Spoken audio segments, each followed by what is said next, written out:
চলন্ত বাসে পৈশাচিকতা, নিরাপত্তাহীন রাষ্ট্রের লজ্জা।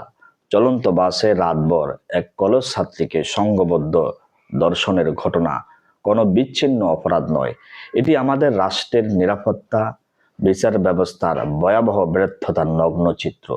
ঢাকা টাঙ্গাইলের মহাসড়কে সাভার পরিবহনে বাসে যে পৈশাচিকতা ঘটেছে তা প্রমাণ করে অপরাধের মনে আইনের কোনো ভয় নেই। বাসের ভিতরে নির্যাতনের ভিডিও ধারণ করার দুঃসাহসে তার প্রমাণ। এ ধরনের অপরাধ বারবার ঘটেছে মূলত বিচারহীনতার কারণে।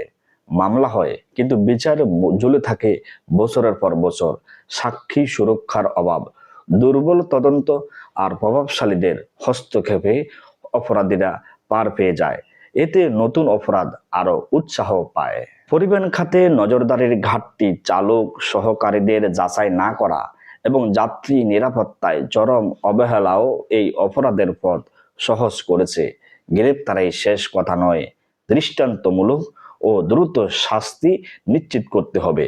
মহাসড়ক যেন নারীর জন্য মৃত্যুপাত না হয়। আইনের কঠোর প্রয়োগ এখন সময়ের দাবি।